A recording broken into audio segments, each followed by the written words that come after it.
We would like to acknowledge the traditional owners of the land that we are on at the moment, which is the Diranganj people. And we would like to pay our respects to the elders, both past, present and emerging. It's been such an incredible journey to explore more about native ingredients and learn about the plants that grow so well in our climate and have been here for hundreds of thousands of years before us. So about 5 months ago, I planted some native trees and shrubs and ground covers into a part of our property that we don't really use, that we used to have our pigs in. The whole purpose of it is to create a food forest with nothing but native plants to Australia, because a lot of these plants will be much more drought tolerant, are suited to the soils that we have here and also the harsh conditions of Australia. It's also something I saw no one else doing, and I was so curious to know how these ingredients will work in my cooking, because a lot of the time they're way more packed with nutrients than normal ingredients are. Like, for example, the Cucuta plum has 200 times more vitamin C than an orange and grows so much better in this climate. Why wouldn't I plant it? But it has been ages since I've updated you guys on how that food forest is going, because my whole intention with it was to plant everything, let it establish, and then be able to go in there and shape everything to the way that I want it to be. But the idea of a food forest is that I'm not having to come out to the back of our property just to maintain this forest daily. It's supposed to be self-sufficient and look after itself, and as the trees grow, it'll be even better at doing that. So we're here. Let me show you how all the trees are going. So far, only 2 trees have died in our hot summer. A lot of the ground covers didn't survive, and we do have a solution for this coming up soon, so I'll keep you updated on that. But everything else is looking pretty good.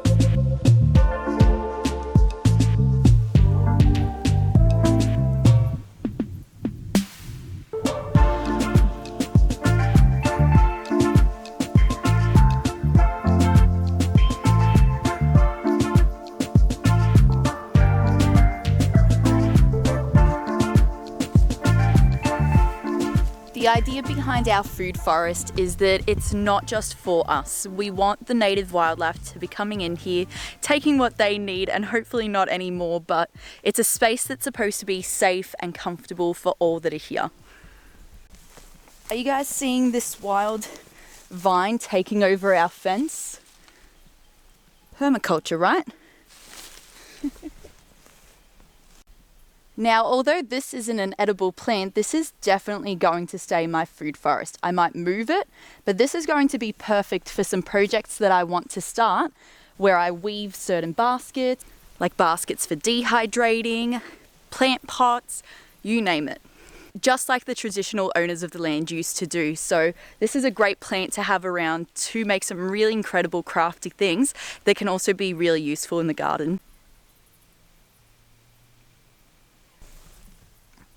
That's just a dandelion rather than the root daisy. Yam daisy, sorry, not root daisy. Which, by the way, did not survive. The ground cover here is far too brutal for it, I think. And that one's trying, but you can see it's got a lot of competition. So this plant is something that will go soon. Especially because down here, you can see I had the zest tree, and that is just gone. Looks like it's been trampled on and all kinds of things, unfortunately. I was really looking forward to that one. There is lots that is growing really well, especially the trees and the shrubs. The things that haven't gone so well is the ground covers.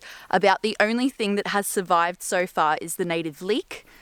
But yeah, I think the grasses that have been introduced here are just brutal. So Sam and I do have a plan coming up. We're going to come through and we're going to whippersnip all the grass, cover up spots with cardboard, put native soil on, and then plant some of our ground covers directly into that. And hopefully that'll give everything a chance to jumpstart before the other grasses have a chance to grow back. Maybe the winter is what's going to kill off everything else around here and allow those natives to take off. But this area is definitely doing so well. Can you guys see that salt bush? I actually harvested some of it the other day and I used it in my stir fry. It tasted just like spinach, except slightly more salty, which, to be honest, was so much better. You can also dry it and grind it up into salt, and you can also use it as chips. So cool. Up here though, there's something really cool that's just popped up. Let me show you. So these are actually salvias, which is a flower that grows from chia seeds. So I wonder if we'd be able to harvest any chia seeds from these, but they're going to be beautiful for the bees, especially during a time when a lot of flowers aren't actually popping up. And I'm totally happy for them to be there.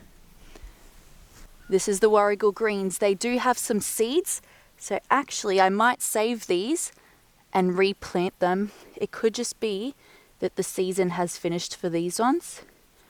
Look at the seeds. Easy. So even though the warrigal greens may not have survived against the other competition that's here, we're still going to be able to grow it back using these seeds. And they're quite large seeds. That's going to be super easy. They're already dry. I love it when plants have a way to propagate themselves nice and easy. But either way, we've got some seeds so that we can try propagate it and give it more strength.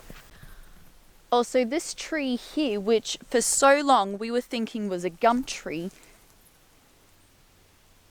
Actually, maybe this one is a gum tree.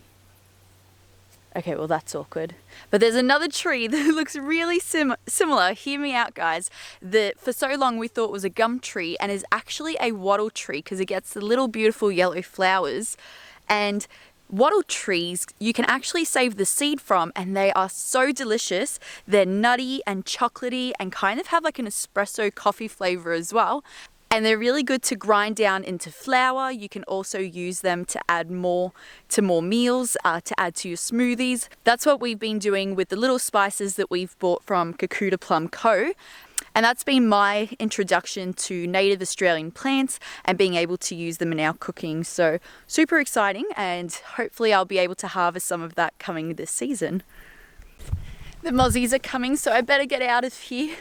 As you can see, it's dawn, the sun is setting. I just beat the sun and I got this tour out to you guys, so you're welcome. And there's heaps more coming up with this food forest soon.